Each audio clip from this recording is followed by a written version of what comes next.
এয়া চিকেন বনাম এইটো এটা চিকেন মছলা হয় এইটো বহুত টেষ্টি হয় দেখোন কিবা এইটো কাইনাট বুলি কয় আৰু কি কোম্পানীৰ এটা এই আৰু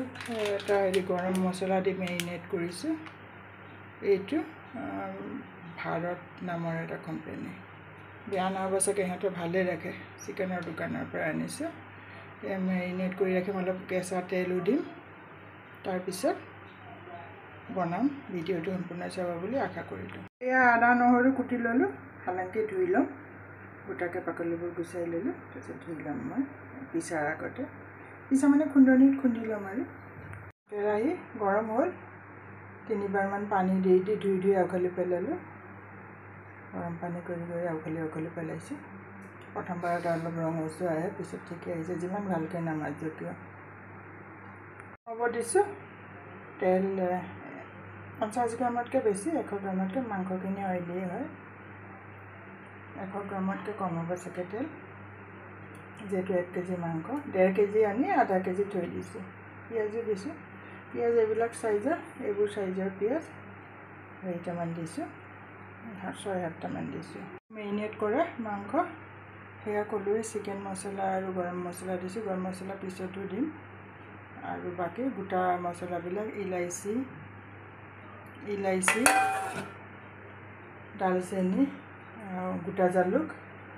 তাৰপিছতে জাবিত্ৰী মেচ আৰু হেৰি লং এইকেইটা বস্তু আনি দিম অলপ পিছতে দিম সেইখিনি মাংসখিনি ভাজাৰ পিছতে তেজপাতো দিম লগতে লেগ পিচকেইটা অকণমান ৰঙচুৱা কৰি লওঁ মানে কমকৈ আৰু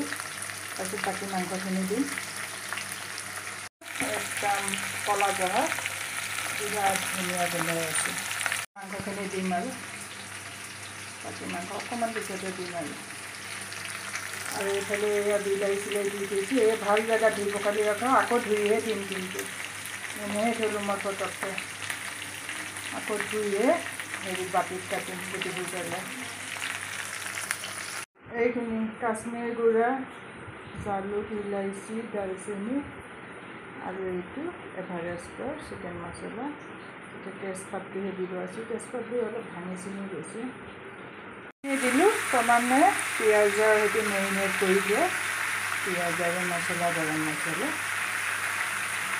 এতিয়া অলপমান ভাজি লওঁ তাৰপিছত ধুই পেলাই বিলাহী দিম ধুয়ে থৈছোঁ আকৌ ধুই পেলাই দিম বাৰু ধুই পেলাই কেজিটো অকণমান বেছি হ'ব মাংস এই খৰা মছলাও দিলোঁ এইবিলাক শুকান জলকীয়া গোটা জালুক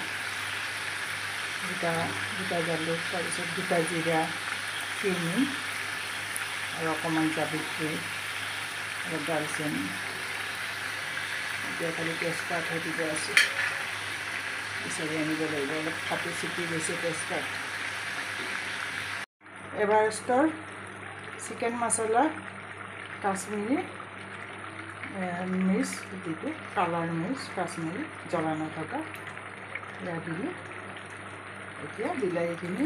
আকৌ ধুই পেলাই কুটি পেলাই দিম অলপ ভাজ খাই আছে আৰু তাৰপিছত ঢাকনা দিম আৰু বিলাহী দিলোঁ এতিয়া আদা লহেচুন খুন্দি পেলাই দিম খুন্দনিত তাৰপাছত তেজপাত দি ঢাকি দিম আৰু এইবোৰ পেলাই দিছোঁ টেঙা হৈ যায় নহ'লে ভাল নহয় এইটো বাৰু মিঠা হেৰিয়ে হয় মিঠা বিলাহী মানে চালানীটো এইটোৱে ভাল নহ'লে বৰ টেঙা হৈ যায় এইটো টেষ্টটো ভাল হয় চিকেনৰ লগত এয়া আদা দিলোঁ আদা নহৰু খুন্দি এইটো অকণমান লৰাই বগৰাই এইবিলাক পিঁয়াজৰ পানী পিঁয়াজ আৰু বিলাহীৰ পানী মেইনলি পিঁয়াজৰ পানী চালনীত চিকেনটো পূৰা হেৰি কৰি ৰাখিছিলোঁ চালনীত পানীটো চৰাই ৰাখিছিলোঁ ধনিয়া পাত অকণমান দিছোঁ পিছত আকৌ দিম কেঁচা জলকীয়া লাষ্টত দিম নহ'লে বৰ জ্বলা হৈ যাব সৰু সৰু কেঁচা জলকীয়া 3টা নে 4টা টুকুৰা কৰি লৈছোঁ এই লাষ্টতহে দিম কাৰণ শুকান জলকীয়া দিছোঁ গোটাকৈ কাশ্মীৰ গুড়া বাৰু জ্বলা নাই কিন্তু জালুক চালুক দিছোঁ নহয় আৰু টাইম লাগিব অলপ হৈছে এতিয়া প্ৰায় 60-70% মান